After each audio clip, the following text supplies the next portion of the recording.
ഡോക്ടറോട് ചോദിക്കാനുണ്ടെങ്കിൽ തീർച്ചയായിട്ടും ചോദിക്കാം. ഓക്കെ ഡോക്ടറെ, പറഞ്ഞോളൂ. Okay. Thank you, sir. Good evening, friends. Good evening, sir. First of all, ഞാൻ സാർ പറഞ്ഞു ഞാനൊരു ഇൻട്രൊഡക്ഷൻ്റെ ആവശ്യമില്ല എന്ന് തോന്നുന്നു. ബട്ട് എനിവേ ഞാനൊന്ന് ഔപചാരികമായിട്ട് തന്നെ ഒന്ന് ഇൻട്രൊഡ്യൂസ് ചെയ്യാം. ഞാൻ doctor Sameena, BHMS and MD പഠിച്ചത് കോഴിക്കോട് കോളേജിൽ നിന്നാണ്. MD പഠിച്ചുകൊണ്ടിരിക്കുന്നതിനിടയിലാണ് നമ്മുടെ PHC എക്സാം വരുന്നത്. അതാണ് പിന്നെ എന്നെ കുറിച്ച് പറയാനുള്ളത്. ഇപ്പൊ ഞാൻ കറന്റ് നാമില് മലപ്പുറം ഡിസ്ട്രിക്റ്റിൽ വർക്ക് ചെയ്യുന്നുണ്ട്. ദെൻ ഫസ്റ്റ് ഈ ഒരു അവസരത്തിൽ ഞാൻ കുറച്ച് ആളുകളോടൊരു നന്ദി പറയാൻ വേണ്ടിയിട്ട് ഞാൻ യൂസ് ചെയ്യാണ് എനിക്ക് ഈ ഒരു അവസരം കിട്ടിയതിൽ. ഫസ്റ്റ് ഓഫ് ഓൾ ഞാൻ എൻ്റെ കൂടെ ഉണ്ടായിരുന്നവരോട് എൻ്റെ ചുറ്റുപാടുകളോടൊക്കെ നന്ദി പറയാൻ വേണ്ടി ഈ ഒരു അവസരം യൂസ് ചെയ്യുന്നു. First of all, my parents, especially my mother, she is only having 9th standard education, but she molded us. ഞങ്ങളൊരു വെൽ എഡ്യൂക്കേറ്റഡ് ആയി മോൾഡ് ചെയ്തത് ഉമ്മയാണ്. അപ്പോൾ അവരോട് പറഞ്ഞാൽ തീരാത്തത്ര നന്ദിയുണ്ട് നമ്മളെ ഈ ഒരു പൊസിഷനിൽ എത്തിച്ചതിന്. ദെൻ നെക്സ്റ്റ് നമ്മളെല്ലാവരെയും പോലെ തന്നെ നമ്മളെ ഇൻലോസ്, ഹസ്ബൻഡ് ആൻഡ് മദർ ഇൻലോ, എനിക്ക് ആഫ്റ്റർ മാരേജ് പഠിക്കാനുള്ള സാഹചര്യങ്ങളൊക്കെ ഒരുക്കി തന്നത് അവരാണ്. ഒരുപാട് ഹെൽപ്പ് ചെയ്തിട്ടുണ്ട്. Then towards my siblings, especially my first brother, he also cracked UPSC and currently working as assistant commandant in Central Armed Police Force. He is a mentor for me in every situations. So I am thankful to him. Then my friends, കുറച്ചൊരു front circles നമുക്ക് എപ്പോഴും ഉണ്ടാവും. നമ്മുടെ നന്മ ഉദ്ദേശിക്കുന്ന കുറച്ച് friends ഉണ്ടാവും. അപ്പോൾ അവരോട് ഞാൻ നന്ദി പറയാൻ ഈ ഒരു അവസരം യൂസ് ചെയ്യാണ്. എസ്പെഷ്യലി എൻ്റെ ഫ്രണ്ട് ഡോക്ടർ സുമയ്യ, അവളിപ്പോൾ ട്രിവാൻഡ്രത്ത് MD ചെയ്യാണ്. അവളാണ് എനിക്കൊരു എപ്പോഴും പഠിക്കാനുള്ള ഒരു മോട്ടിവേഷൻ തന്നിരുന്നത് അവളായിരുന്നു. ദെൻ ഞാൻ ഇപ്പൊ ഈ MD ചെയ്യായ കാരണം കോഴിക്കോട് എൻ്റെ ചെറിയ മക്കളാണ്. അപ്പോൾ കോഴിക്കോട് അവിടെ വീടെടുത്ത് താമസിക്കായിരുന്നു കോളേജിനടുത്ത്. അപ്പൊ എൻ്റെ നൈബർഹുഡിൽ ഉണ്ടായിരുന്ന ആൾക്കാർ അവരൊരുപാട് എന്നെ ഹെൽപ്പ് ചെയ്തിട്ടുണ്ട്. പലപ്പോഴും നമ്മൾ അങ്ങനെ താമസിക്കുമ്പോൾ നമ്മളെ കൂടെ ആരെങ്കിലും ഒരു മദർ ഇൻ ലോ ഒക്കെ ഉണ്ടാവുക, അവരൊന്നും ഇല്ലാത്തൊരു സാഹചര്യങ്ങളും ഉണ്ടാവാറുണ്ട്. അപ്പോഴൊക്കെ ഈ നൈബർഹുഡിൽ ഒരു വീട്ടുകാരുണ്ടായിരുന്നു, അവരായിരുന്നു എന്നെ ഒരുപാട് ഹെൽപ്പ് ചെയ്തിട്ടുണ്ടായിരുന്നത്. അപ്പോൾ ഈ ഒരു PSC അച്ചീവ് ചെയ്യുന്നത് പറയുമ്പോൾ ഇവരെയൊക്കെ പറയാതെ ഞാൻ പോകുന്നത് വളരെ പോവാൻ എനിക്ക് കഴിയില്ല. നമ്മളിനി എന്തൊക്കെ പൊസിഷനിൽ എത്തിയാലും നമ്മളാക്കാൻ സഹായിച്ച മനുഷ്യരെ ഒന്നും നമുക്ക് മറക്കാൻ കഴിയില്ലല്ലോ. So gratitude to all these persons. Then next പറയാൻ പോകുന്ന ഗ്രാറ്റിറ്റ്യൂഡ് ആരോടാണെന്ന് നിങ്ങൾക്കറിയാം. നമ്മുടെ മെന്റർ ആയിട്ടുള്ള അശോക് കുമാർ സാറിനോട്. സാറിനെ കുറിച്ച് ഇപ്പൊ ഞാൻ നിങ്ങളോട് പറയേണ്ട ആവശ്യമില്ല. നമുക്ക് ഇപ്പോൾ ഇങ്ങനത്തെ ഒരു പ്ലാറ്റ്ഫോം നമുക്ക് ഒരുക്കി തരുന്നത് സാറാണ്. ശരിക്കും പറഞ്ഞാൽ ഒരു പക്ഷേ ഇക്കഴിഞ്ഞ PSCക്ക് മുമ്പ് വരെ ആർക്കും അധികം കിട്ടാതിരുന്ന ഒരു സപ്പോർട്ടായിരുന്നു നമുക്ക് കിട്ടിയത്. എന്നെ സംബന്ധിച്ച് പറയുകയാണെങ്കിൽ ഞാൻ സക്സസിന്റെ ക്ലാസ്സുകളൊന്നും മര്യാദക്കോ അല്ലെങ്കിൽ തീരെ അറ്റൻഡ് ചെയ്തിട്ടില്ല എന്ന് തന്നെ പറയാം. ഒരുപാട് ഫാക്കൽറ്റീസ് ഉണ്ടായിരുന്നു, തിരിച്ചൊന്നും പ്രതീക്ഷിക്കാതെ ക്ലാസ് എടുക്കാവുന്ന ഒരുപാട് ഫാക്കൽറ്റീസ്. അതുപോലെ പിന്നെ അവര് from anatomy, physiology onwards basic ലെവലിൽ നിന്നായിരുന്നു അവരുടെ ക്ലാസ്സുകളൊക്കെ സ്റ്റാർട്ട് ചെയ്തിട്ടുണ്ടായിരുന്നത്. ഈവൻ ഒരു തുടക്കക്കാർക്ക് പോലും സുഖകരമായിട്ട് പഠിച്ചെടുക്കാൻ പറ്റുന്ന ഒരു രീതിയിലായിരുന്നു സക്സസിന്റെ ക്ലാസ്സുകളൊക്കെ. പക്ഷെ എന്തോ സാഹചര്യങ്ങൾ കൊണ്ട്, സമയക്കുറവ് കൊണ്ടൊന്നും ഞാൻ ഈ ക്ലാസ്സുകളൊന്നും തന്നെ അറ്റൻഡ് ചെയ്തിട്ടില്ല. എനിക്ക് സക്സസിന്റെ ക്ലാസ്സുകൾ ഏറ്റവും യൂസ്ഫുൾ ആയി വന്നത് ഇന്റർവ്യൂവിന്റെ സമയത്തായിരുന്നു. കാരണം ഇന്റർവ്യൂവിന്റെ സമയത്ത് ഞാൻ MD പഠിത്തം കഴിഞ്ഞു. അപ്പോൾ ആ ക്ലാസ്സുകളൊക്കെ ഞാൻ അപ് ടു ഡേറ്റ് ആയിട്ട് അക്ഷരം പ്രതി സാറിന്റെ ക്ലാസ് കേട്ട് നോട്ട് ചെയ്ത് വെച്ച് പഠിച്ചിട്ടുണ്ടായിരുന്നു. അത് വളരെയധികം ഒരു യൂസ്ഫുൾ ആയിട്ടുണ്ടായിരുന്ന ഒരു കാര്യമായിരുന്നു. പിന്നെ സാറ് എന്ത് കാര്യങ്ങൾക്കും നമുക്കൊക്കെ സാറ് തരുന്ന സപ്പോർട്ട് നമ്മൾ പലപ്പോഴും സാറിനോട് കടപ്പെട്ടിരിക്കുന്നു. ഞാനിപ്പോഴും ഓർക്കുന്നുണ്ട്, എൻ്റെ ഇന്റർവ്യൂവിന്റെ തലേ ദിവസം ഞാൻ സാറിനെ വിളിച്ചത്. ഇന്റർവ്യൂവിന് പോകാൻ വേണ്ടി ഒരു 26th എൻ്റെ ഇന്റർവ്യൂ. അപ്പൊ 25th ട്രെയിനിൽ അങ്ങോട്ട് പോകുന്ന സമയത്താണ് നമ്മൾക്ക് ഈ 25th ഇന്റർവ്യൂ കഴിഞ്ഞവരെ ഫീഡ്ബാക്ക് നമ്മുടെ ഗ്രൂപ്പിൽ കിട്ടുന്നുണ്ട്. അപ്പോ ഇതൊക്കെ നമുക്ക് ആദ്യമായിട്ടുള്ള ഒരു ഓപ്പർച്യൂണിറ്റീസ് ആണ്. കാരണം ഇങ്ങനെ ഇന്റർവ്യൂ കഴിയുന്ന ആൾക്കാരുടെ ഫീഡ്ബാക്ക് കിട്ടുക, അവരോട് ചോദിച്ച ക്വസ്റ്റ്യൻസ്, അവരത് ഹാൻഡിൽ ചെയ്ത രീതി, ഇതൊക്കെ സാറാണ് നമുക്ക് പരിചയപ്പെടുത്തിയത്. അപ്പോ അതൊക്കെ കേട്ട് 25th വന്ന ഒരു ബോർഡ് എന്ന് പറയുന്നത് കുറച്ച് സ്ട്രിക്റ്റ് ആയിട്ടുള്ള ഒരു ബോർഡായിരുന്നു. അപ്പോ നമുക്ക് അപ്കമിങ് ആയിട്ട് പോകുന്ന കാൻഡിഡേറ്റ്സിന് അത് നല്ലൊരു പ്രഷർ ഉണ്ടാക്കുന്ന ഒരു കാര്യമാണ്. നമ്മൾ ഈ ഒരു കുറച്ച് മുന്നേ ഒരു ഗ്രൂപ്പ് ഓഫ് ആൾക്കാരത് കഴിഞ്ഞു, അന്നൊരു കുഴപ്പമില്ലാത്ത രീതിയിൽ കഴിഞ്ഞു പോയി. പക്ഷെ വീണ്ടും പിന്നെ 25, 26, 27 ആണ് വരുന്നത്. അതിലുള്ള ഒരാളാണ് ഞാൻ. അപ്പൊ ആ ഒരു ബോർഡ് അങ്ങനെയാണെന്നൊക്കെ നമ്മൾ അറിയുമ്പോൾ നമുക്കൊരു പെട്ടെന്നൊരു ടെൻഷനും കാര്യങ്ങളൊക്കെ വരാൻ സാധ്യതയുണ്ട്. അപ്പൊ ഞാൻ സാറിനെ വിളിക്കുകയാണ് ചെയ്തത്. അപ്പൊ സാർ എന്നോട് പറഞ്ഞത് ഞാനിപ്പോ ഇന്ന് ഓർക്കുന്നുണ്ട്, സമീന ഡോക്ടറെ നാളെ ഈ സമയത്ത് സമീന ഡോക്ടർ എന്നെ തിരിച്ചു വിളിക്കും. സാർ, എനിക്ക് പ്രതീക്ഷിച്ചതിലും കൂടുതലായിട്ട് എനിക്ക് പെർഫോം ചെയ്യാൻ പറ്റി, ഞാൻ വളരെ നന്നായിട്ട് പെർഫോം ചെയ്തു എന്ന് പറഞ്ഞിട്ട് സമീന ഡോക്ടർ എന്നെ വിളിക്കും. അതെനിക്ക് നല്ല ഉറപ്പുണ്ട്. എന്റെ പ്രാർത്ഥനയിൽ എപ്പോഴും നിങ്ങളുണ്ട് എന്ന് പറഞ്ഞു. അപ്പൊ നമുക്ക് നമ്മളെ കുറിച്ച് അറിയുന്ന, നമ്മുടെ ഡിപ്പാർട്ട്മെന്റിനെ കുറിച്ച് നമ്മുടെ കാര്യങ്ങളൊക്കെ അറിയുന്ന ഒരാളെടുത്ത് നിന്ന് അങ്ങനെ ഒരു വാക്ക് കേൾക്കുക എന്ന് പറയുന്നത് ആ ഒരു അവസരത്തിലൊക്കെ നമുക്ക് കിട്ടാവുന്നതിൽ വെച്ച് ഏറ്റവും നല്ലൊരു കാര്യമാണ്. അപ്പോ അതിനൊക്കെ സാറിനോട് ഒരുപാട് കടപ്പെട്ടിട്ടുണ്ട്. ഇപ്പൊ സാറ് ഇങ്ങനെ ഒരു മോട്ടിവേഷണൽ ക്ലാസ്സിനെ കുറിച്ച് പറഞ്ഞ് എന്നെ വിളിച്ചപ്പോ ഞാൻ ഫസ്റ്റ് പറഞ്ഞു, സാറേ എനിക്ക് കാര്യമായിട്ടൊന്നും പറയാനില്ല, ഞാൻ അങ്ങനെ ഒരു പ്രിപ്പയർ ചെയ്ത ആളല്ല. അപ്പൊ എനിക്ക് പഠിത്തത്തെ കുറിച്ചോ സിസ്റ്റമാറ്റിക് ആയ ഒരു ഷെഡ്യൂളിനെ കുറിച്ചൊന്നും എനിക്ക് ആരോടും ഒന്നും ഡിസ്കസ് ചെയ്യാനില്ല. അപ്പോ ഞാൻ എന്താണ് പറയാ എന്ന് പറഞ്ഞു ഞാൻ സാറോട്. അപ്പോ സാറ് പറഞ്ഞു, പിന്നെ അങ്ങനത്തെ ആൾക്കാരാണ് ഇൻസ്പിറേഷണൽ ആയിട്ടുള്ളത്, നിങ്ങളുടെ സാഹചര്യങ്ങൾ വെച്ച് നിങ്ങൾ എന്ത് ചെയ്തു എന്നുള്ളതാണ് ബാക്കിയുള്ളവർക്ക് കേൾക്കേണ്ടത്.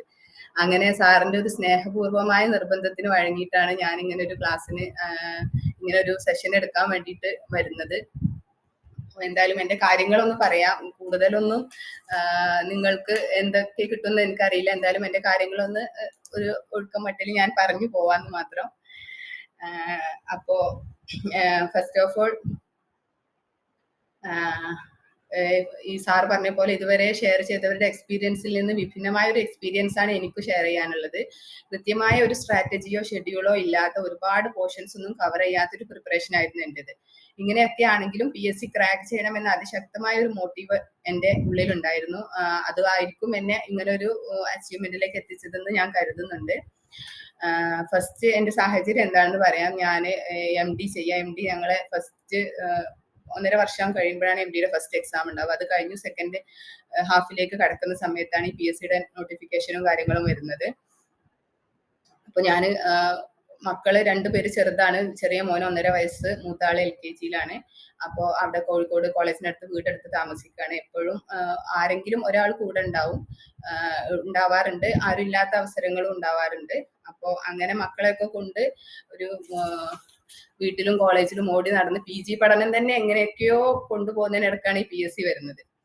പിന്നെ പോരാത്തതിന് PSCയുടെ ആ ഒരു പ്രിപ്പറേഷന്റെ ഫസ്റ്റ് ടൈമിൽ നമുക്ക് ജൂണിലാണല്ലോ എക്സാം വരുന്നത്. ആ ഒരു ഡിസംബറിലൊക്കെ എൻ്റെ മദറിന്റെ ഒരു മേജർ സർജറി കഴിഞ്ഞ് മിംസിലായിരുന്നു. അപ്പോൾ സ്വാഭാവികമായിട്ടും എൻ്റെ അടുത്തായിരുന്നു ആ ഒരു ഡ്രസ്സിംഗ് പീരീഡിൽ വന്നത്. അപ്പോൾ ഒരു 1 to 1.5 months ഉമ്മ ഉണ്ടായിരുന്നു. ഉമ്മാനെ കെയർ ചെയ്യണം, മക്കളെ കാര്യങ്ങൾ നോക്കണം. ഒരു ജാനുവരി ലാസ്റ്റ് വരെ അവരുണ്ടായിരുന്നു. അപ്പൊ അതുവരെ ഒന്നും കാര്യമായിട്ടൊന്നും ഞാൻ പഠിച്ചിട്ടില്ല. ഒരു ഒഴുക്കം മട്ടിൽ അവിടെ ഇവിടെയൊക്കെ എന്തെങ്കിലുമൊക്കെ നോക്കി എന്നല്ലാതെ വേറെ ഒന്നും കാര്യമായിട്ട് പഠിച്ചിട്ടില്ല. പിന്നെ എനിക്ക് പഠിക്കാൻ കിട്ടുന്ന ടൈം എന്ന് പറയുന്നത് കോളേജിലെത്തി അവിടുത്തെ റൗണ്ട്സും പ്രീ റൗണ്ട് ഡിസ്കഷൻ ഒക്കെ കഴിഞ്ഞിട്ട് ഒരു 10 മണി മുതൽ ഒരു 1:30 to 2 വരെയുള്ള ഒരു സമയം, നമ്മൾ ഫുഡ് കഴിക്കാൻ പോകുന്ന വരെയുള്ള ഒരു സമയം. അതിനിടയിൽ തന്നെ ഒരു 12 to 12:30 ഒക്കെ ആവുന്ന സമയത്ത് നമുക്ക് സെമിനാർ കാര്യങ്ങളൊക്കെ ഉണ്ടാവും. അപ്പൊ അതും അതിൽ ഡിഡക്റ്റഡ് ആവും. അപ്പൊ അത്ര ഒരു 2.5-3 മണിക്കൂറാണ് ഒരു ദിവസം എനിക്ക് ഫിക്സഡ് ആയി പഠിക്കാൻ കിട്ടുന്ന സമയം. ഇപ്പൊ നമ്മൾ ഇവിടെ കേട്ടിരുന്ന പലരും ഒരുപാട് സമയം നിങ്ങൾ കേട്ടിട്ടുണ്ടാവും, അത് ഞാൻ പറയേണ്ട ആവശ്യമില്ല.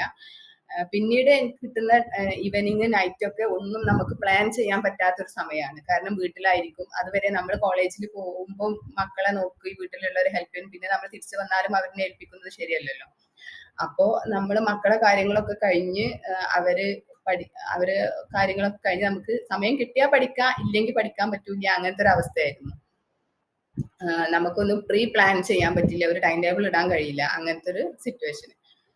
അപ്പോ അതൊക്കെയാണ് ഇപ്പൊ എന്റെ സിറ്റുവേഷൻ. അപ്പൊ ആ സിറ്റുവേഷന് വെച്ചിട്ട് നിങ്ങൾക്ക് മനസ്സിലാവുന്നുണ്ടാവും, ഒരുപാട് പേര് ഇതിനേക്കാളും ബുദ്ധിമുട്ടുള്ള സിറ്റുവേഷനിൽ ഉണ്ടാവും, എന്റെ പോലത്തെ സിറ്റുവേഷൻ ഉണ്ടാവും.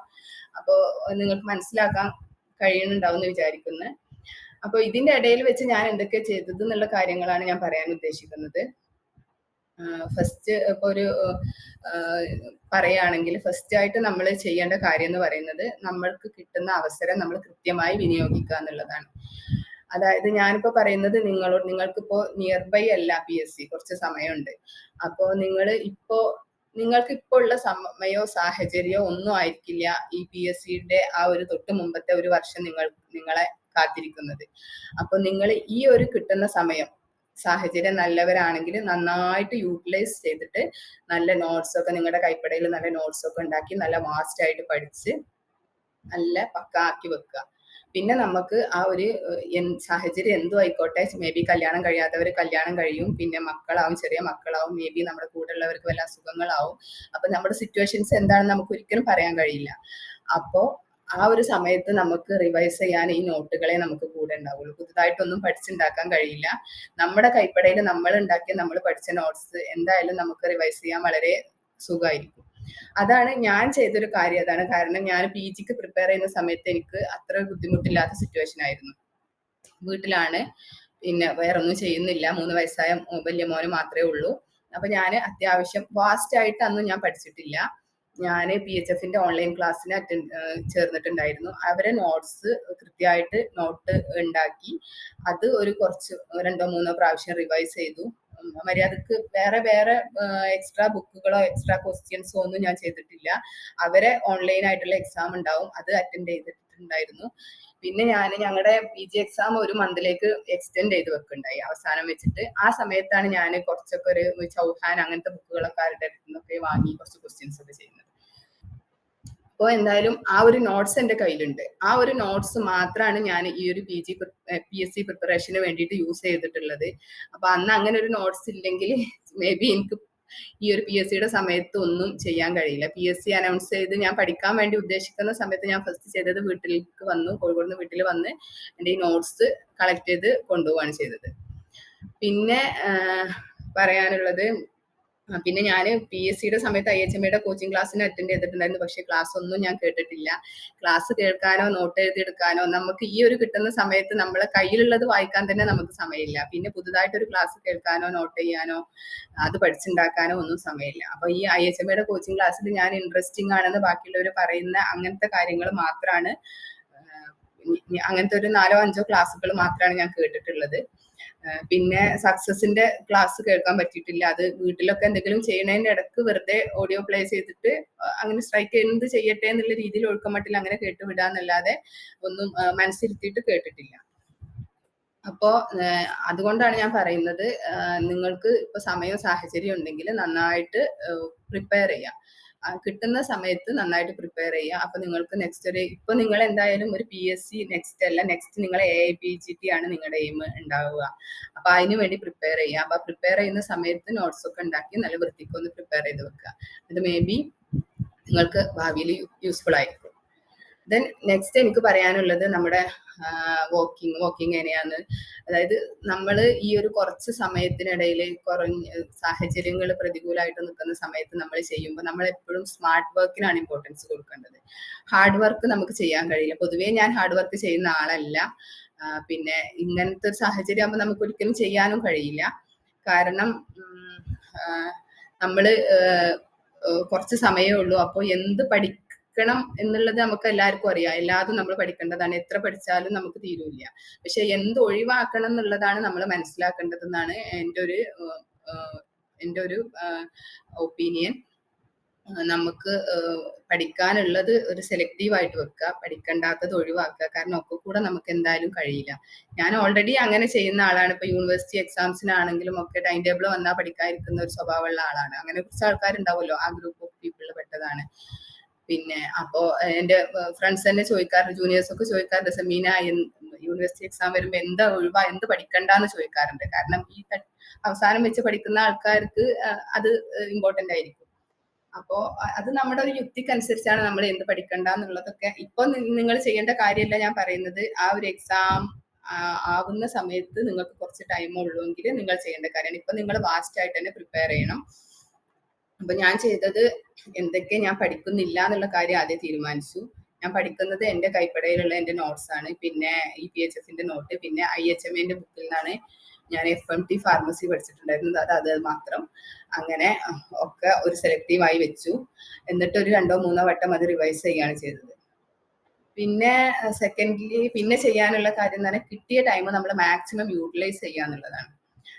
നമ്മൾ ഒരിക്കലും കിട്ടാത്തതിനെ കുറിച്ച് വെറി ചെയ്യാതിരിക്കുക. അപ്പോൾ നമ്മൾ ഈ കോളേജിലൊക്കെ പഠിക്കുമ്പോൾ എന്ന് പറഞ്ഞാൽ നമുക്ക് നല്ലൊരു അറ്റ്മോസ്ഫിയർ ആണ് കിട്ടുന്നത്. പക്ഷെ നമ്മൾ രാവിലെ ചെല്ലുമ്പോൾ പഠിക്കുന്നുണ്ടാവും കുട്ടികൾ, ഉച്ചക്ക് പഠിക്കുന്നുണ്ടാവും, വൈകുന്നേരം ഉണ്ടാവും, രാത്രി എന്തെങ്കിലും ആവശ്യത്തിന് കോളേജിൽ ചെന്നാൽ അപ്പോഴും ഉണ്ടാവും സ്റ്റഡി ഹാളിൽ. എല്ലാവരും ഇങ്ങനെ എക്സാം ഒക്കെ ആകുമ്പോൾ ഇങ്ങനെ പഠിക്കുന്നത് കാണുമ്പോൾ നമുക്ക് ഭയങ്കര ഇതായിരിക്കും. എനിക്ക് കഴിയുന്നില്ലല്ലോ, എനിക്ക് ഇതിനുള്ള സാഹചര്യം ഇല്ലല്ലോ എന്നൊക്കെയുള്ള ഒരുപാട് വിഷമം നമുക്കുണ്ടാവും. നമുക്ക് ചെയ്യാൻ കഴിയുന്നില്ല, ചെയ്യണം എന്ന് ആഗ്രഹമുണ്ട്, ചെയ്യാൻ കഴിയണില്ല. അപ്പോൾ അതിൻ്റെതായ വിഷമം എപ്പോഴും നമുക്കുണ്ടാവും. പക്ഷെ അതിൽ വിഷമിച്ചിരിക്കാതെ നമുക്ക് കിട്ടിയ ടൈം മാക്സിമം യൂട്ടിലൈസ് ചെയ്യുക എന്നുള്ളതാണ് ഏറ്റവും ഇമ്പോർട്ടൻ്റ് ആയിട്ടുള്ളത്. അപ്പോൾ അത് എപ്പോഴും നമ്മൾ ശ്രദ്ധിക്കേണ്ട ഒരു കാര്യമാണ്. നമുക്ക് കിട്ടാത്തതോ നമ്മളെ അഡ്വേഴ്സ് ആയിട്ടുള്ള സിറ്റുവേഷൻസ് ഒന്നും പഠിച്ചിരുന്നിട്ട് കാര്യമില്ല. നമുക്ക് എന്താ വരാനുള്ളത് അതിപ്പോൾ വരും. പക്ഷെ അതിനനുസരിച്ച് നമ്മൾ അതിനെ ടാക്കിൾ ചെയ്യാൻ വേണ്ടിയിട്ട് ശ്രമിക്കുക എന്നുള്ളതാണ് ഏറ്റവും പ്രധാനം. ദെൻ നമ്മളൊരു പഠിക്കുന്ന കമ്മ്യൂണിറ്റിയിലാവുക എന്നുള്ളത് ഏറ്റവും ഇമ്പോർട്ടൻ്റ് ആയിട്ടുള്ളൊരു കാര്യമാണ് കേട്ടോ. അതായത് ഈ PG നമ്മൾ പഠിക്കുന്നതിനിടയിൽ PSC വന്നാൽ നമുക്ക് കിട്ടുന്ന ഒരു അഡ്വാൻറ്റേജ് അതാണ്. ഇപ്പൊ നമ്മുടെ റാങ്ക് കാരായ സഹല, സനുശ്രീ, ഇവര് ഞങ്ങളെല്ലാവരും ഒരു ഗ്യാങ്, ഒന്നിച്ചൊരു ലൈബ്രറി ഹാളിൽ ഇരുന്ന് പഠിക്കുന്നവരാണ്. ഇവരൊക്കെ നന്നായിട്ട് വാസ്റ്റ് ആയിട്ട് പ്രിപ്പയർ ചെയ്യുന്ന ആൾക്കാരാണ്. അവരാ ഒരു കമ്മ്യൂണിറ്റിയിൽ ഞാനും ഉണ്ട്. ഞാൻ വാസ്റ്റ് ആയിട്ട് മുമ്പും പ്രിപ്പയർ ചെയ്തിട്ടില്ല, ഇപ്പൊ എനിക്ക് പ്രിപ്പയർ ചെയ്യാൻ സാഹചര്യം ഇല്ലാത്ത ഒരാളാണ്. പക്ഷെ എന്തായാലും അവരൊക്കെ പഠിക്കുന്നത് കാണുമ്പോൾ, അവരുടെ ഒക്കെ ആ ഒരു മോട്ടീവ് ഒക്കെ കാണുമ്പോൾ നമുക്ക് കിട്ടുന്ന ഒരു എനർജി, നമുക്ക് വിഷമങ്ങൾ ഉണ്ടെങ്കിലും കൂടിയിട്ട് നമുക്ക് ചെയ്യണം എന്നുള്ള ആ ഒരു തോന്നല്, അതൊരു ഇമ്പോർട്ടൻ്റ് ആണ്. അതൊരിക്കലും വീട്ടിലിരുന്ന് കഴിഞ്ഞാൽ നമുക്ക് കിട്ടുമെന്ന് എനിക്ക് തോന്നുന്നില്ല, ആ ഒരു കോമ്പറ്റേറ്റീവ് സ്പിരിറ്റ്. അത് പിന്നെ അതുപോലെ തന്നെ പ്രധാനമാണ് നെഗറ്റീവ് ആയിട്ടുള്ള പീപ്പിൾസിനെ നമ്മൾ ഒഴിവാക്കുക എന്നുള്ളത്. നമുക്ക് കഴിയില്ല, നമുക്ക് ആവില്ല എന്ന് പറയുന്ന ആൾക്കാരുണ്ടാവും നമ്മുടെ കൂട്ടത്തില്. അപ്പോൾ അതൊക്കെ ഈ ആൾക്കാർ പറയുന്നത് എടുക്കുന്ന ആളെ സംബന്ധിച്ചിടത്തോളാണ് ഞാൻ പറയുന്നത്. ഉറച്ച വിശ്വാസങ്ങളും തീരുമാനങ്ങളും ഉള്ളവര് ഇതൊന്നും ബാധിക്കുന്ന കാര്യമില്ല. ഞാനൊക്കെ പീപ്പിൾസിനെ അഫക്ട് ചെയ്യുന്ന ആളാണ്, അതുകൊണ്ടാണ് പറയുന്നത്. നെഗറ്റീവ് ആയിട്ടുള്ള എനർജി ആണെങ്കിലും പീപ്പിൾസിനെ ഒക്കെ ഒഴിവാക്കുക, പോസിറ്റീവ് ആയിട്ടൊക്കെ സ്വീകരിക്കുക, അങ്ങനെ ചെയ്യുക. ദെൻ പറയാനുള്ള ഒരു കാര്യം തന്നെ എക്സാമിന് ചോയ്സ് എടുക്കുന്ന കാര്യം. അതുവരെ ഇവിടെ കുറച്ച് പേരൊക്കെ മുമ്പ് പറഞ്ഞിട്ടുണ്ടായിരുന്നു, എക്സാമിന് നമ്മൾ 50-50 ചാൻസ് ഉള്ളതും 25-75 ഒക്കെ ചാൻസ് ഉള്ളതൊക്കെ എടുക്കുന്ന കാര്യം. അതൊക്കെ നമ്മുടെ യുക്തിക്കനുസരിച്ച് ചെയ്യേണ്ട കാര്യമാണ്. പിന്നെ ഒരു കാര്യം പറയാനുള്ളത്, അത് നമ്മൾ ഈ മോഡൽ എക്സാമുകളൊക്കെ വരുന്ന സമയത്ത് ഇങ്ങനെയൊക്കെ നമ്മൾ ചെയ്ത് നോക്കിയിട്ട് ചോയ്സ് എടുത്തിട്ടും ചോയ്സ് എടുക്കാതെയും ഒക്കെ നമ്മൾ ചെയ്ത് നോക്കണം. അപ്പോൾ നമുക്ക് കിട്ടുന്ന മാർക്ക് ഡിഫറൻസ് അത് നമ്മൾ അനലൈസ് ചെയ്യണം. അങ്ങനെ തന്നെ നമ്മൾക്ക് നമ്മുടെ ഒരു അനുഭവത്തിൽ വന്നാൽ മാത്രമേ നമുക്ക് ഇതിലൊക്കെ ഒരു വിശ്വാസം വരുള്ളൂ. ഇത് ഇങ്ങനെ ചെയ്താൽ, ഒരാൾ പറഞ്ഞു തന്നാൽ നമുക്ക് ഒരിക്കലും വിശ്വാസം വരില്ല. അപ്പോൾ ഒരു എക്സാം നമ്മൾ അറിയുന്നത് മാത്രം അങ്ങനെ ചെയ്ത് നോക്കുക, അല്ല ചാൻസ് എടുത്തിട്ട് ചെയ്ത് നോക്കുക. അപ്പോൾ രണ്ടും തമ്മിൽ നമുക്ക് മാർക്ക് ഡിഫറൻസ് വരുന്നുണ്ടോ എന്നുള്ള കാര്യമൊക്കെ നമ്മളൊരു ഷുവറിറ്റി വരുത്തുക. എന്നിട്ട് നമ്മൾ പിന്നെ ശരിക്കുള്ള എക്സാമിന് പോകുമ്പോൾ അതിനനുസരിച്ച് നമ്മുടെ യുക്തിക്കനുസരിച്ച് നമ്മൾ ചെയ്യുക. ഞാൻ അങ്ങനെ ചോയ്സ് എടുത്തിട്ടുണ്ടായിരുന്നു കുറച്ച് ക്വസ്റ്റ്യൻസിലൊക്കെ. പിന്നെ പറയാനുള്ള ഒരു കാര്യം, നമ്മൾ പ്രാർത്ഥിക്കുക. നമ്മളിപ്പോ ഭൂരിഭാഗം ഒരു 80-90% ആൾക്കാരും ദൈവത്തിലൊക്കെ വിശ്വാസമുള്ള ആൾക്കാരാണ്. അപ്പോൾ നമ്മൾ പ്രാർത്ഥന എന്ന് പറഞ്ഞാൽ നമുക്ക് നല്ലൊരു പോസിറ്റീവ് എനർജിയാണ്. എന്ത് അഡ്വേഴ്സ് സിറ്റുവേഷൻസ് ആണെങ്കിലും നമ്മളെ പ്രാർത്ഥന, നമ്മുടെ കൂടെ ഉള്ളവരുടെ നമ്മളെ നന്മ ആഗ്രഹിക്കുന്നവരുടെ പ്രാർത്ഥന ഒക്കെ ഇമ്പോർട്ടൻ്റ് ആണ്. അപ്പോൾ നമുക്ക് അത് പ്രാർത്ഥിച്ചുകൊണ്ട് കിട്ടുമോ ഇല്ലേ എന്നുള്ളതെല്ലാം നമുക്കൊരു പോസിറ്റീവ് എനർജി കിട്ടും. അപ്പോൾ അത് എല്ലാവരും ചെയ്യുന്ന കാര്യമായിരിക്കും. അതിലൊക്കെ ഇമ്പോർട്ടൻസ് ഉണ്ട് നമ്മുടെ സിറ്റുവേഷൻസിന്. പിന്നെ നെക്സ്റ്റ് എനിക്ക് പറയാനുള്ള ഒരു മോട്ടിവേഷൻ തന്നെ, ഒരു മോട്ടിവേറ്റർ നമുക്ക് ഉണ്ടാവുക. നമ്മൾ ഫെഡപ്പ് ആവുന്ന സിറ്റുവേഷൻസിലൊക്കെ നമുക്കൊരു മോട്ടിവേറ്റർ ഉണ്ടാവുക എന്ന് പറയുന്നത് നല്ല ഇമ്പോർട്ടൻ്റ് ആയിട്ടുള്ള ഒരു കാര്യമാണ്. എന്നെ സംബന്ധിച്ച് എൻ്റെ ഒരു മെന്റർ ആയിട്ടുണ്ടായിരുന്നത് എൻ്റെ ബ്രദർ തന്നെയാണ്. അവന് സിവിൽ സർവീസ് ഇതിലൊക്കെ മെന്ററായിട്ടൊക്കെ ടീച്ചറായിട്ട് വർക്ക് ചെയ്തിരുന്ന ആളാണ്, നല്ലൊരു മെന്ററാണ്. അപ്പോൾ ഞാനിങ്ങനെ എന്തെങ്കിലും അഡ്വേഴ്സ് ആയിട്ടുള്ള, ഞാൻ വീക്കായി പോകുന്ന സിറ്റുവേഷൻസിൽ അവനെ വിളിക്കുകയാണ് ചെയ്യുക. അപ്പോൾ അവൻ പറയും അങ്ങനെ. ഇപ്പോൾ നമ്മൾ ഒരുപാട് ആൾക്കാർ ഒരുപാട് സമയം വെച്ച് പഠിക്കുന്നത് കാണുമ്പോൾ നമുക്ക് ടെൻഷൻ ആവുമല്ലോ, നമുക്ക് സമയമില്ല. അപ്പോൾ അവൻ പറയും, നീ യൂസ് ചെയ്യുന്ന ഒരു 2 or 3 hours അവർ യൂസ് ചെയ്യുന്ന ഒരു 10 മണിക്കൂറും നിന്റേത് നീ കുറച്ച് സമയമായ കാരണം നിന്റേത് നല്ല എഫക്റ്റീവ് ആയിരിക്കും. അതുകൊണ്ട് അതിനെ കുറിച്ച് ആലോചിക്കേണ്ട ആവശ്യമില്ല. നമ്മൾ ഒരുപാട് സമയം കിട്ടിയെന്ന് വിചാരിച്ച് നമുക്ക് എഫക്റ്റീവായി പഠിക്കാൻ കഴിയില്ല എന്നുള്ള കാര്യമാണ് അവൻ പറയാറുള്ളത്. അങ്ങനെ നമുക്ക് എപ്പോഴും നമ്മുടെ ഫ്രണ്ട്സ് ആവാം, സിബ്ലിങ്സ് ആവാം, കസിൻസ് ആവാം, അങ്ങനെ നല്ലൊരു പോസിറ്റീവ് എനർജി തരുന്നൊരു മെന്റർ ഉണ്ടെങ്കിൽ അവരെ നമ്മൾ അവരുടെ ഹെൽപ്പ് വാങ്ങുക. കാരണം ഒരു ത്രൂ ഔട്ട് നമ്മുടെ ജേർണിയിൽ നമുക്ക് ഒരുപാട് അപ്പ് ആൻഡ് ഡൗൺസ് ഉണ്ടാവും. നമ്മുടെ സിറ്റുവേഷൻസ് ചിലപ്പോൾ എക്സാം അടുപ്പിച്ച് എന്തെങ്കിലും ഒരു പ്രശ്നങ്ങൾ വരും. പഠിച്ചതൊന്നും എവിടേക്കും പോവില്ല എന്തായാലും, അത് ഉറപ്പിച്ച് വെക്കുക. എന്നാലും നമുക്ക് ആ ഒരു അവസാന ഒന്നും ചെയ്യാൻ കഴിയണില്ലല്ലോ എന്നുള്ള വിഷമങ്ങൾ വരും. മേ ബി ഇപ്പൊ ഞാൻ ഈ പറഞ്ഞ 2 or 3 hours തന്നെ ചില ദിവസങ്ങൾ ഇപ്പൊ മക്കൾക്ക് അസുഖം വരികയാണ്, അല്ലെങ്കിൽ വേറെ എന്തെങ്കിലും ഒരു എൻഗേജ്മെന്റ് വന്നാൽ അന്നത്തെ ദിവസം അത് പോയി. അപ്പോ അങ്ങനെ പല സിറ്റുവേഷൻസും നമുക്ക് വരും. അപ്പോഴൊക്കെ നമുക്കൊരു മെന്റർ ഉണ്ടാവുക എന്ന് പറയുന്നത് നമ്മളെ സംബന്ധിച്ച് ഇമ്പോർട്ടന്റ് ആണ്. അതിൽ നമ്മൾ മോട്ടിവേറ്റഡ് ആവും. അപ്പോൾ ആ കാര്യങ്ങളൊക്കെ നമ്മൾ നന്നായിട്ട് ശ്രദ്ധിക്കുക. പിന്നെ പറയാനുള്ള ഒരു കാര്യം എന്ന് പറഞ്ഞാൽ ഞാൻ എന്തൊക്കെ പഠിച്ചത് എന്നുള്ള കാര്യമാണ്. ഞാൻ പറഞ്ഞല്ലോ, ഞാൻ PG കോച്ചിങ്ങിന്റെ സമയത്തുള്ള ഈ ഒരു നോട്ട്സ് അത് മാത്രമാണ് ഞാൻ പഠിച്ചിട്ടുള്ളത്. അത് ഒരു 2 or 3 തവണ ഞാൻ റിവൈസ് ചെയ്തു. അതിനുള്ള സമയം എനിക്ക് ഉണ്ടായിട്ടുള്ളൂ. അതായത് ഒരു ജനുവരി ലാസ്റ്റ്, ഫെബ്രുവരി, മാർച്ച്, ഏപ്രിൽ, മെയ്യിലൊക്കെ നോമ്പാണ്. പിന്നെ അതിന്റെ ഇടയിലൊന്നും ഇപ്പൊ എനിക്ക് ഇത്ര സമയമല്ലേ കിട്ടുന്നുള്ളൂ. അപ്പോൾ അത്രേ എനിക്ക് ചെയ്യാൻ കഴിയണുള്ളൂ.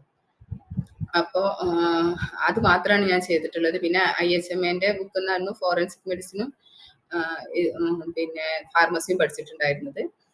പിന്നെ ചെയ്തത് ഈ ഷുവർ സക്സസിന്റെ ബുക്കൊക്കെ ഞാൻ അവസാന നിമിഷത്തിലാണ് പറഞ്ഞു കേൾക്കുന്നത്.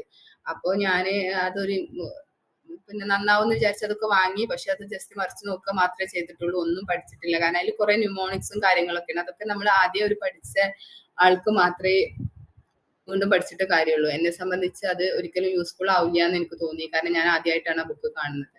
വാങ്ങിയെന്നല്ലാതെ ആ ബുക്കൊന്നും പഠിച്ചിട്ടില്ല. പിന്നെ IHMAന്റെ ഓൺലൈൻ ക്ലാസ്സിൽ ചേർന്നു. ക്ലാസ്സുകളൊന്നും അറ്റൻഡ് ചെയ്തിട്ടില്ല. ഒരു 4-5 ക്ലാസ് അത്രയ്ക്കും ഇൻട്രസ്റ്റിംഗ് ആയ ക്ലാസ്സുകൾ മാത്രമാണ് അറ്റൻഡ് ചെയ്തത്. പിന്നെ ചെയ്തത് എന്ന് പറഞ്ഞാല് അവസാനം ആവുമ്പോൾ നമ്മൾ ഈ റിവിഷനൊക്കെ ഒരു വഴിക്കായി എന്ന് തോന്നുന്ന സമയത്ത് നമുക്ക് ക്വസ്റ്റ്യൻസ് ചെയ്യാനൊക്കെ തോന്നും.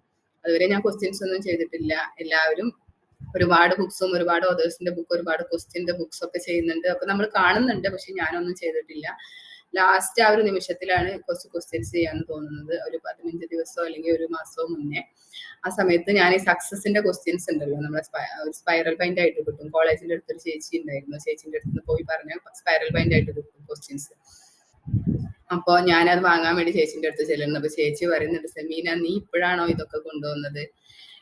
എല്ലാവരും PGക്ക് പ്രിപ്പയർ ചെയ്യുന്ന സമയത്തെ കൊണ്ടുപോകണം. ഞാൻ എത്രയോ ആൾക്കാർക്ക് കൊറിയറൊക്കെ ആയിട്ട് അയച്ചു കൊടുക്കാറുണ്ട് ഇവിടുത്തെ പഴയ സ്റ്റുഡൻസിന്. നീ ഇപ്പൊ ഇത് കൊണ്ടുപോയിട്ട് നീ എന്ത് ചെയ്യാനാ? ഞാൻ ചിരിച്ചു, അല്ലാതെ വേറെ ഒന്നും പറയാനില്ലല്ലോ. എന്നിട്ട് ഞാനത് കൊണ്ടുവന്നു. പിന്നെ അതിൽ പിന്നെ കുറച്ചൊക്കെ സിമ്പിൾ ആയ ക്വസ്റ്റ്യൻസ് ആണ്. മറ്റേ നമ്മളെ ഓതേഴ്സിന്റെ ഒക്കെ കുറച്ച് ലൈബ്രറിയിൽ നിന്നൊക്കെ എല്ലാവരും അടുത്ത് ചെയ്യുന്നുണ്ട്, അതൊക്കെ കുറച്ച് ഡിഫിക്കൽട്ട് ആണെന്ന് തോന്നുന്നു. ഇത് നമുക്ക് ഓടിച്ചു വിടാം. പിന്നെ കിട്ടാത്തത് മാത്രം ഒന്ന് റിവൈസ് ചെയ്താൽ മതി. കുറച്ച് ക്വസ്റ്റ്യൻസ് ഒക്കെ ഞാൻ ചെയ്തു അങ്ങനെ ഇങ്ങനെയൊക്കെ ആയിട്ട്. അപ്പോ അങ്ങനെ ആണ് കുറച്ച് ക്വസ്റ്റ്യൻസ് ചെയ്തിട്ടുള്ളത്. ദെൻ പിന്നെ നമ്മൾ എക്സാംസ് ഒക്കെ അറ്റൻഡ് ചെയ്യണം.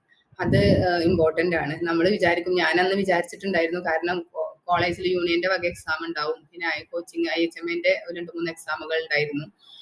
അപ്പോ ആ ഒരു 1-2 മണിക്കൂർ എക്സാമിന് ഇരിക്കുന്ന സമയത്ത് എനിക്ക് എന്തെങ്കിലും പഠിച്ചൂടെ? ആ സമയമാണ് എനിക്ക് പഠിക്കാൻ കിട്ടുന്ന സമയം. അത് ഞാൻ കളഞ്ഞ എക്സാമിന് പോയിരിക്കണമെന്ന് ഞാൻ ചിന്തിക്കാറുണ്ടായിരുന്നു.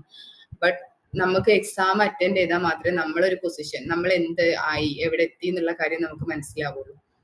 അപ്പോ ഒരു കോളേജിലെ എക്സാം ആകുമ്പോൾ 20ന്റെ ഉള്ളിലൊക്കെ റാങ്കിൽ വരുമ്പോൾ നമുക്ക് ഞാൻ കുറച്ച് എത്തി, അപ്പൊ ഒരു പ്രതീക്ഷ, ഒരു ശുഭാപ്തി വിശ്വാസം നമുക്ക് ഉണ്ടാവും. IHMAന്റെ എക്സാമിലും ചിലപ്പോ 5-6 അങ്ങനെയൊക്കെ റാങ്കിലൊക്കെ വരാറുണ്ടായിരുന്നു. കുറച്ച് കമ്മ്യൂണിറ്റി എഴുതുന്ന എക്സാം ആണ്. എന്നാലും നമുക്കത് കിട്ടുമ്പോൾ നമുക്കൊരു ഇൻസ്പിറേഷൻ ആണ്. അപ്പൊ വീണ്ടും ഒന്നും കൂടി ഒരു ശ്രമിക്കാനുള്ള ഒരു ഇൻസ്പിറേഷൻ ആയിരിക്കും ഈ എക്സാംസ് ഒക്കെ അറ്റൻഡ് ചെയ്യുന്നത്. പിന്നെ ഞാൻ പറയുകയാണെങ്കിൽ ഇവരൊക്കെ പഠിച്ച കാര്യങ്ങൾ ഓരോ ബുക്സ് ഒക്കെ ആയിട്ടൊക്കെ പറഞ്ഞു. എനിക്ക് അങ്ങനെ ഒന്നും പറയാനില്ല എന്ന് ഞാൻ പറഞ്ഞു. പിന്നെ ബോറിക്കൊന്നും ഞാൻ ഒന്നും നോക്കിയിട്ടില്ല. PGക്ക് പ്രിപ്പയർ ചെയ്യുമ്പോഴേ ഞാൻ ബോറിക്കൊന്നും നോക്കിയിട്ടില്ല. PSCക്കും ഞാൻ നോക്കിയിട്ടുണ്ടായിരുന്നില്ല. അവസാന സമയത്ത് എത്തിയപ്പോൾ നമുക്ക് ബോറിക്കൊന്നും നോക്കാതെ എങ്ങനെ എക്സാമിന് പോകുന്നു എന്നുള്ളൊരു ടെൻഷൻ വന്നു.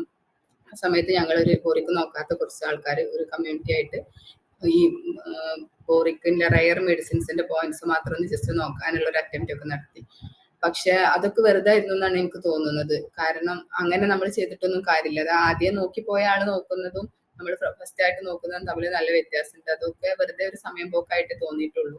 അതുകൊണ്ട് അങ്ങനെയൊന്നും ചെയ്യണ്ട. ചെയ്യാൻ ഉദ്ദേശിക്കുന്ന കാര്യങ്ങൾ നേരത്തെ ചെയ്തു വെക്കുക. മുമ്പ് നമ്മൾ 1-2 പ്രാവശ്യം നോക്കിയതാണെങ്കിൽ നമുക്ക് ഒറ്റ റിവിഷനിലൂടെ നമുക്ക് കുറച്ച് കാര്യങ്ങളൊക്കെ നമ്മുടെ ഉള്ളിൽ ക്ലിക്ക് ആവും. അങ്ങനെയാണ് എനിക്ക് തോന്നിയിട്ടുള്ളത്. പിന്നെ ഇത്രയൊക്കെയാണ് ഞാൻ പഠിച്ച കാര്യങ്ങളെ കുറിച്ചൊക്കെ എനിക്ക് പറയാനുള്ളത്. അപ്പോ ഇനി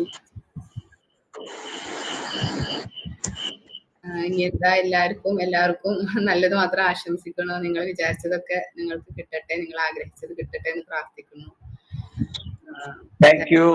താങ്ക് യു ഡോക്ടർ സമീന. ആർക്കെങ്കിലും എന്തെങ്കിലും സമീന ഡോക്ടറോട് ചോദിക്കാറുണ്ടെങ്കിൽ അതുകൂടെ ചോദിക്കാം.